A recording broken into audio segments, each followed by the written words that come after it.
Welcome. I have for you today a short warm-up for wrists, forearms, and shoulders. This is something that you could do prior to your regular vinyasa practice, especially before sun salutations, or it would be a nice warm-up and preparation for any kind of arm balance practice. So we're going to start with a yoga block.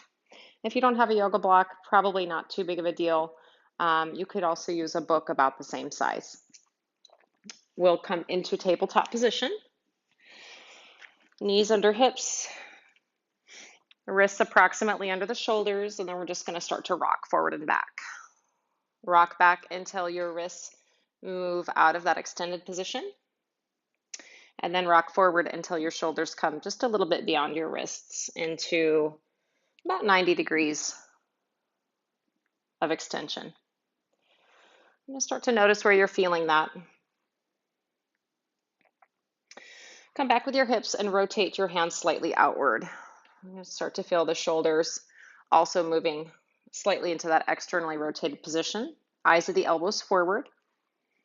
And start to shift forward and back.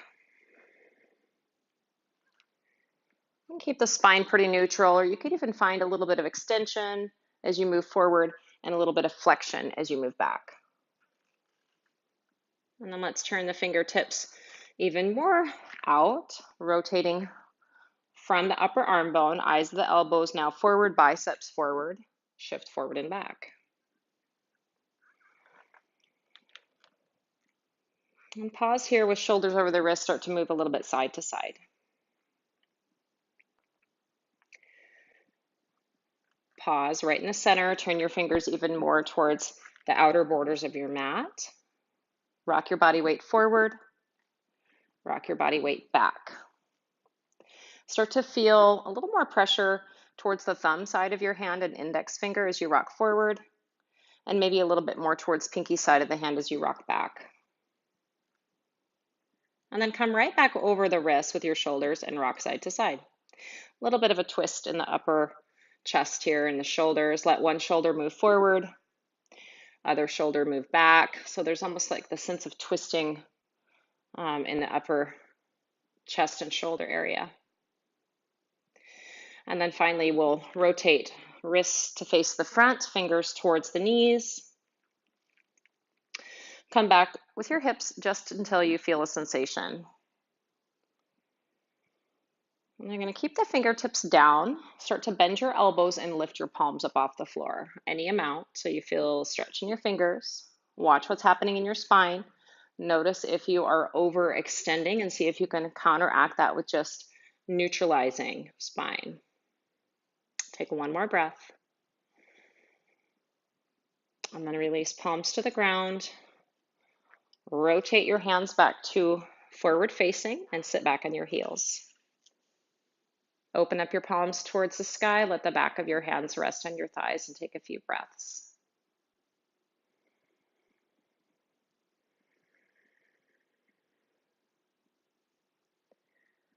Now send your arms out in front of you like you're going to do a plank on the wall in front of you. Extend your wrists as much as you can and just take a peek down and notice how many wrinkles you have in the front of your wrist. And then flex your wrists. Bring your fingertips down. Keep your fingers spread just moderately wide, and do that a few more times. Keep your arms as straight as you can.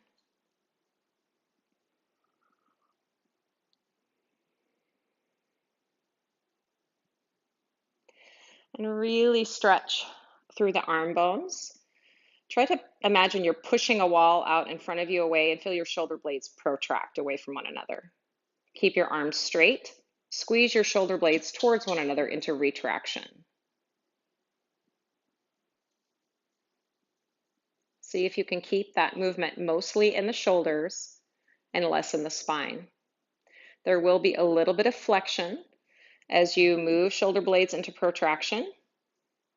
Let's see if you can isolate it just in the shoulders. Squeeze them together and then move them apart.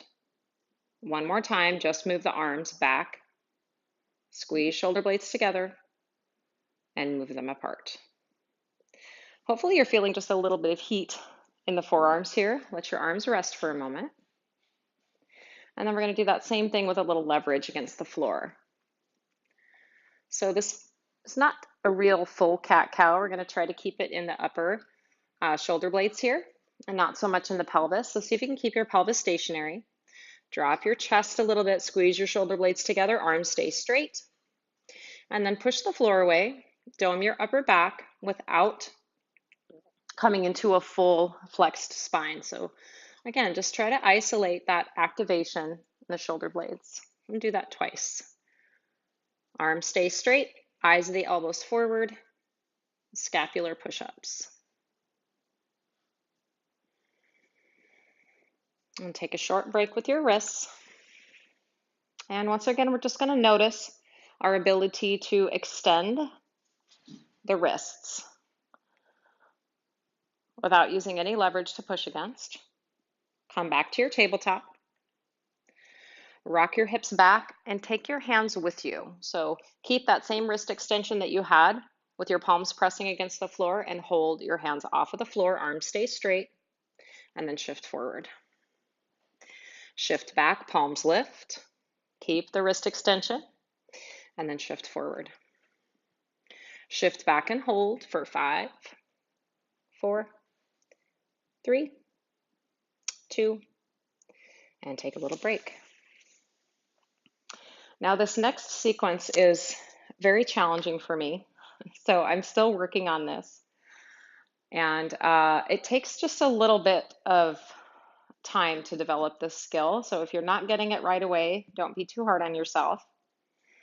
We're going to come into a tabletop and try to lift just the index fingers. Now with my shoulders stacked right over my wrists, I can't even get my index fingers off the ground without lifting something else. So I'm going to move my shoulders back until I can lift just my index fingers. And then once again, just notice if you can keep your pelvis neutral and your spine neutral. So if you have a tendency to banana the back a little bit, find that activation throughout the whole trunk, 360 degrees of core activation. Lift your index fingers and tap them on the ground. As fast as you can, just tap your index fingers. If your elbows start to bend, move your shoulders back until you can get your arms straight. Keep tapping.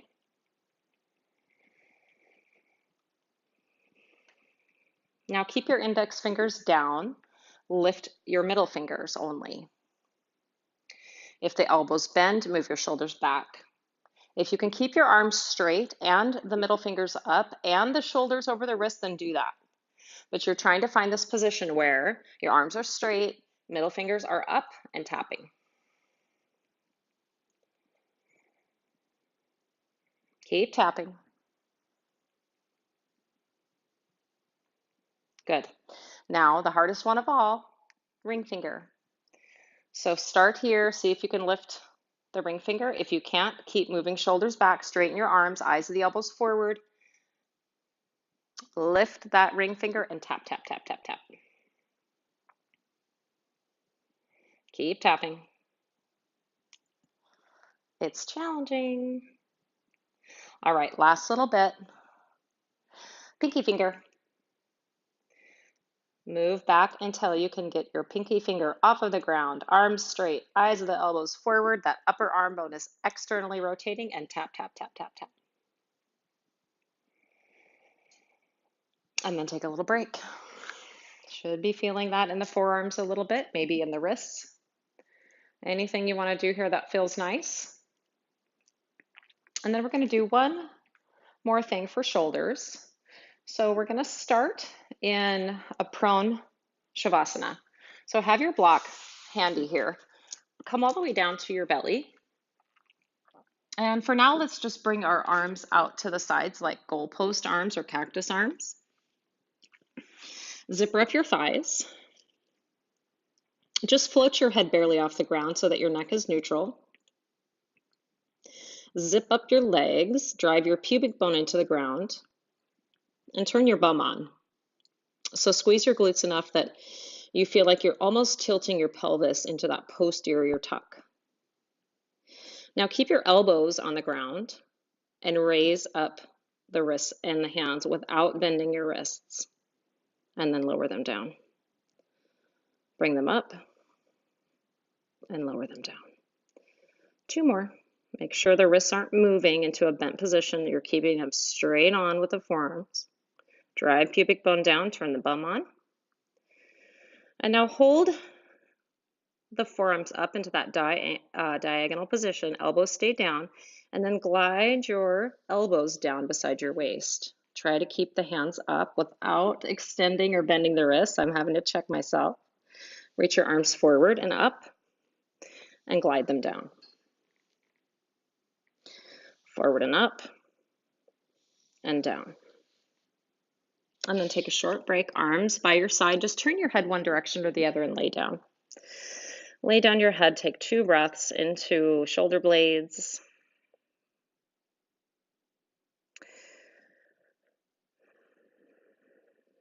Last add-on for the shoulders.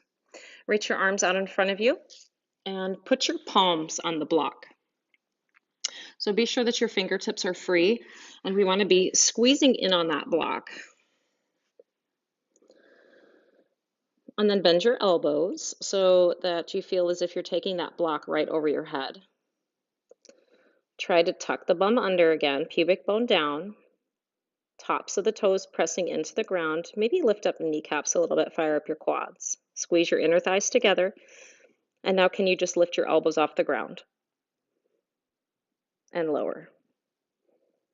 And lift. And lower. Keep low back long, tuck your tail under, turn your glutes on, pubic bone down, lift your elbows and breathe for 3, 2, and 1. Let it go. Arms by your sides. Turn your head one direction or the other.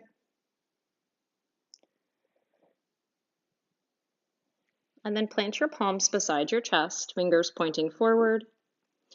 Roll your shoulders open. Slide them down your back. Stretch your sternum forward and start to lift your chest, little baby cobra. And lower down. One more cobra or an upward dog. Arms go straight. Eyes of the elbows forward, thighs lift, inner thighs hug. And then hips can go high, heels can go low, downward dog. Still getting that sensation of externally rotating your arms. Wrists should feel nice and prepared for this. And now you are ready for some arm balance work or just a few rounds of sun salutation A or B. I hope you enjoyed this warm-up. Please let me know if you have any questions. SarahPageYoga.com. Thank you.